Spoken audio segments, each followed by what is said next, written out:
Our waste is unavoidable. Trash is a byproduct of living, and it's easy to put it out of mind once it leaves our curb in the back of those stinking trucks every week. Garbage gets thrown away, but where is away, and who lives next to it? Who decides if my area is dirty or clean, if my water is contaminated? Who makes that decision? And why do I have to have contaminated water in here? I'm Anissa Khalifa. This week on The Broadside, what it's like to live next door to North Carolina's largest landfill, and what one community is and has been doing to fight for a clean home.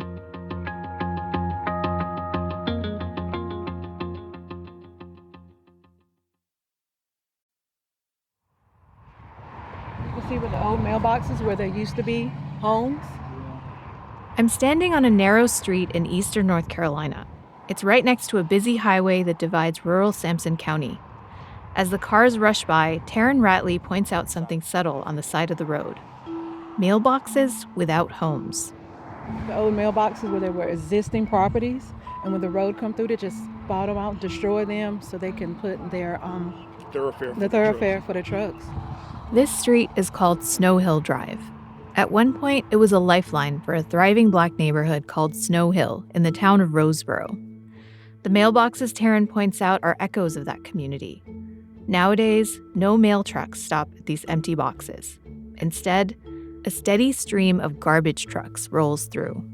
You know, it was small and quiet and serene. Now you have earth movers and these industrial-sized trucks driving through the back roads, dumping toxic waste in our backyard. That's Whitney Parker. Like his cousin Taryn, who you just heard, Whitney grew up in Snow Hill. Treasure, paradise.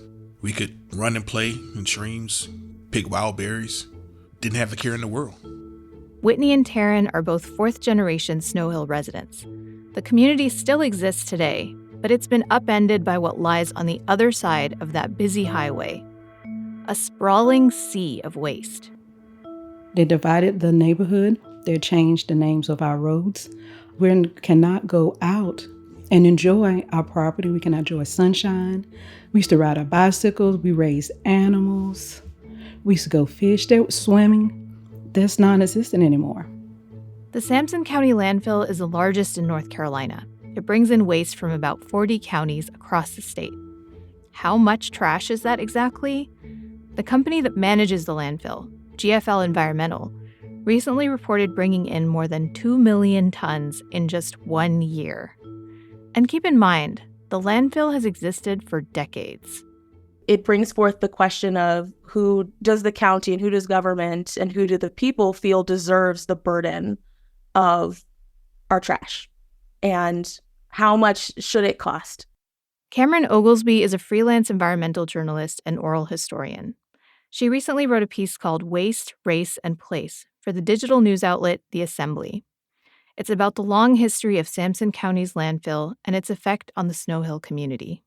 So the Sampson County landfill approximates around 1,300 to 1,400 acres. That's how big it is. We're not just talking about what's coming out of your trash bin.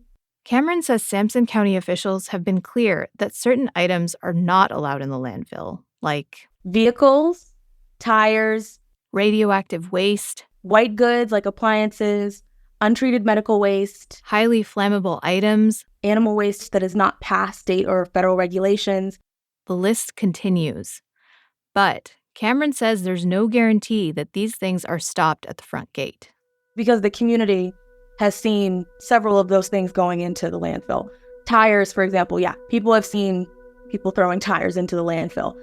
Animal waste that is not past state or federal regulations. Yes, people have seen dead pigs, dead chickens, all of the different CAFOs that exist around this facility have trucked some of their dead animals and their animal waste to this facility. CAFOs, as Cameron mentioned, are concentrated animal feeding operations. Think of factory hog farming, an industry with a massive footprint in Sampson County. And whether or not that is harmful or not is sort of the distinction I think we need to make. Sure, the animal waste is likely past some level of inspection, but we're still talking about decomposing bodies.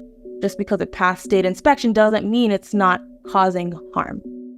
So Is this landfill actually breaking any laws? Are they doing anything illegal in the way that they run this landfill?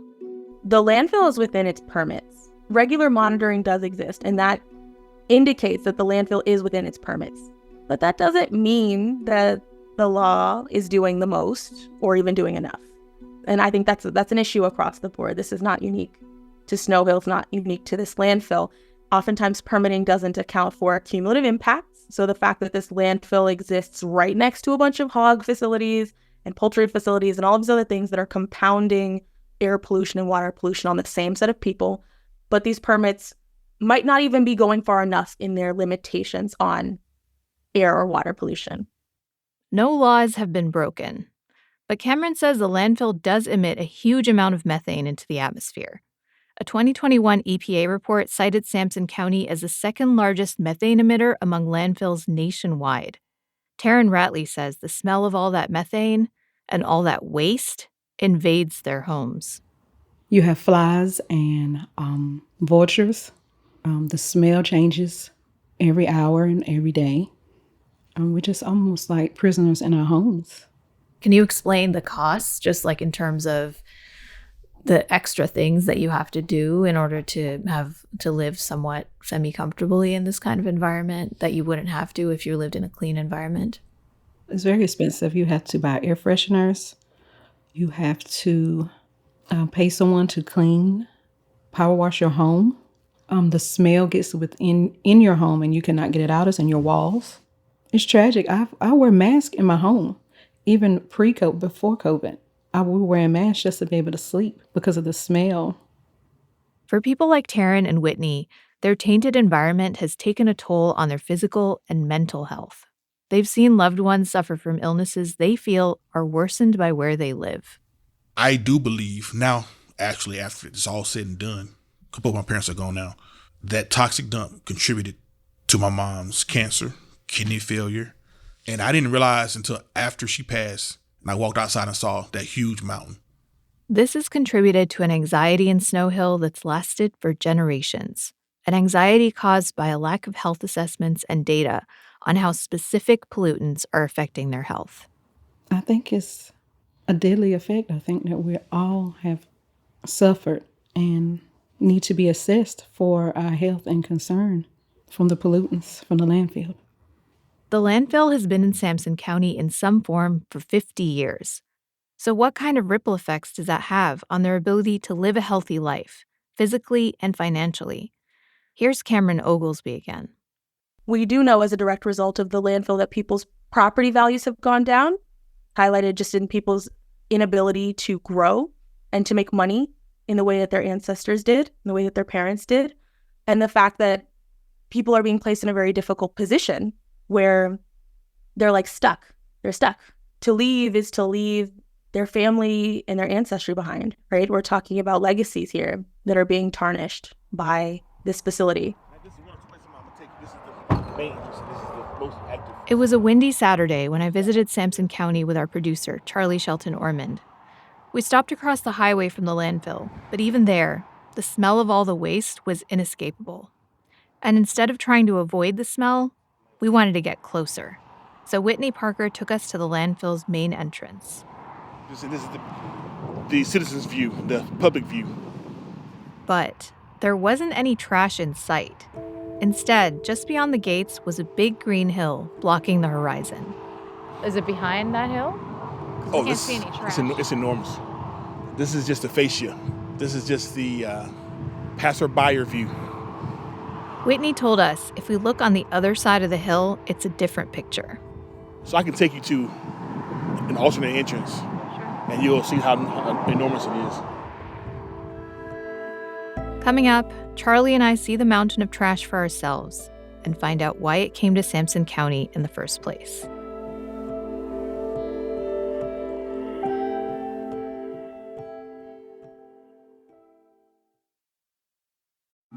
I'm Anita Rao, host of the weekly podcast Embodied. It's a show that no matter the topic dives into unexpected territory, like what it's like to first get an autism diagnosis as an adult, or how BDSM communities may change the way you think about kink. You'll meet folks who aren't afraid to question what we think we know about intimacy and who have some fascinating stories to share about their relationships. Listen to Embodied and let's take on the taboo together.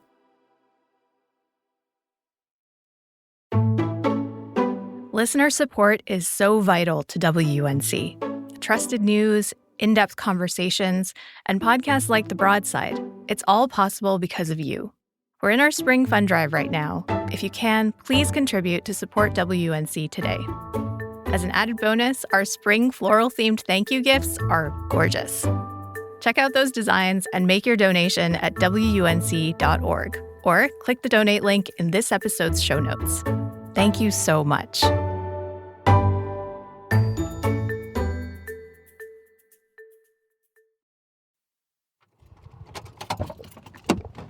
Here's the harsh reality. This is massive. After Charlie and I stopped by the main entrance, Whitney and Taryn took us to a back road to get a better look at the landfill. And as soon as we pulled up, two things were clear. One, this heap of waste is huge.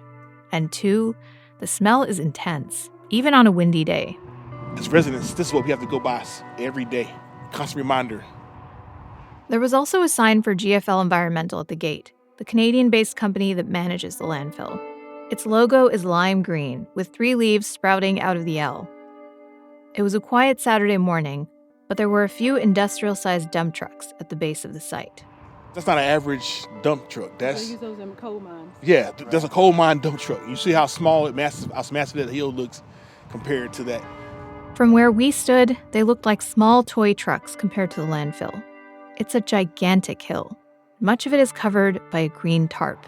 It's just where they dump trash and they lay like green tarp. So the trash is underneath this green tarp. Yeah, definitely on the ground, underneath the tarp. It's entirely trash. To someone passing by, it could be mistaken for a lush hill. And if you look at the sign, it says Sampson County Disposal, Inc., a GFL environmental company, which, Right. if I didn't know what it was, I wouldn't think that it was a landfill. Popping out of the hill is a series of pipes, each of them pumping methane gas out of the landfill and into the air. Even more than the smell, I could feel the pollutants in the air. I'm sensitive to environmental contaminants, and within a couple of minutes, I felt nauseous. My ears were hurting. It took me days to recover. When it was first created, it was a municipal site. It was a lot smaller. It was a few hundred acres, which is still a lot, but they were only taking trash in from the county. The landfill first came to Sampson County in the 1970s. For about 20 years, it was only for waste in the county. By the early 90s, journalist Cameron Oglesby says the local site was reaching the end of its lifespan. By 1992, it was ready to shut down. They were ready to close it. The county commissioners, when I reached out to them, highlighted that the reason they were pushing towards regionalizing and expanding the landfill was because they could not necessarily afford the costs for closing and remediating the municipal facility. It was a money issue. It would have been a significant financial burden on the county and thus on the taxpayers to close down the existing facility, but we also have to acknowledge that there is a lot of money to be made in expanding the facility. In terms of the current financials, according to the county commissioners, host fees for the landfill, those are the fees that the county gets for the landfill being there and existing and taking trash from across the state, is about $2.3 million a year. In speaking to some folks in Snow Hill, it seems as though the money is going elsewhere in the county. Those benefits are not reaching them. Right now, the future for Snow Hill and the landfill is uncertain. According to North Carolina's Department of Environmental Quality, the Sampson County site is projected to be at capacity in about 20 years. That would be 50 years as a regional landfill, plus the time it was in use as a municipal site. That would have placed this pollution and these cumulative harms in this one community for 70 years. And Cameron, you reached out to county officials and corresponded with Commissioner Chair Gerald Kivett. What did he say about the landfill? A couple of the key themes that came out of Gerald Kivitt's email response to me was this idea that, we're going to have trash. It's unfortunate it has to be in this community or anyone's community, but until we reach circularity or whatever you want to say, until we have reduced the amount of trash we are putting out there in the first place, we're going to need a place to put it. WUNC reached out to Commissioner Kivitt and GFL Environmental and did not receive a response. So, since it seems this landfill isn't going away anytime soon, what can realistically be done to curb its effects? Cameron says a big thing is making sure people in the area have safe drinking water. That's where the Department of Environmental Quality, or DEQ, has come in. DEQ has recently been doing drinking water testing. And groundwater testing. They've been testing people's wells and their drinking water sources for PFAS.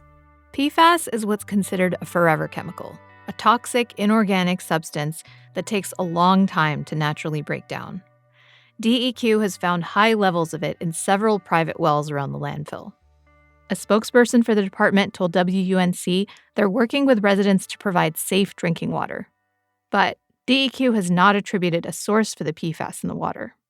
Another development on the horizon will work to cut down methane emissions, the main source of that pungent smell. The county and DEQ have approved a new project that will capture some of the methane being released. The goal is to turn the methane into usable natural gas. They're trying to cap these major emission sources and convert the methane into energy.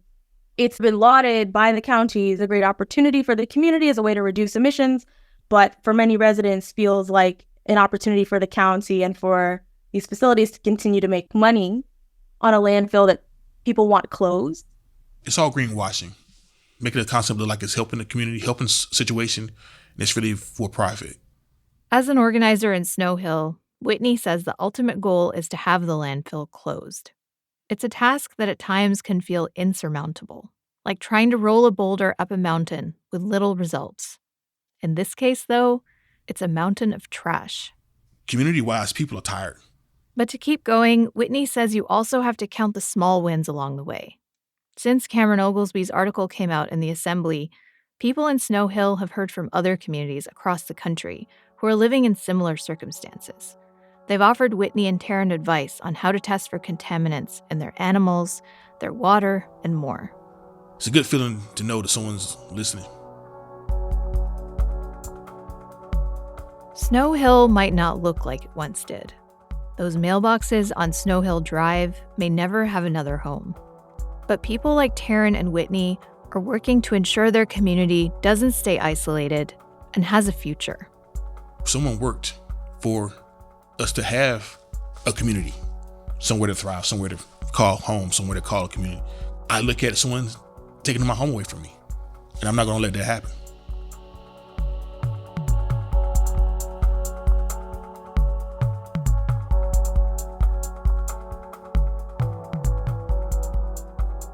If you want to check out Cameron Oglesby's report for the Assembly on the Sampson County landfill, click the link in the show notes. This episode of The Broadside was produced by Charlie Shelton Ormond. Jared Walker and Wilson Sayer edited the episode. Special thanks to Mr. Larry Sutton with the Sampson County NAACP. The Broadside is a production of WUNC North Carolina Public Radio. You can email us at broadside@wunc.org. If you enjoyed the show, leave us a rating, a review, or share it with a friend. I'm Anissa Khalifa. Thanks for listening, y'all. We'll be back next week.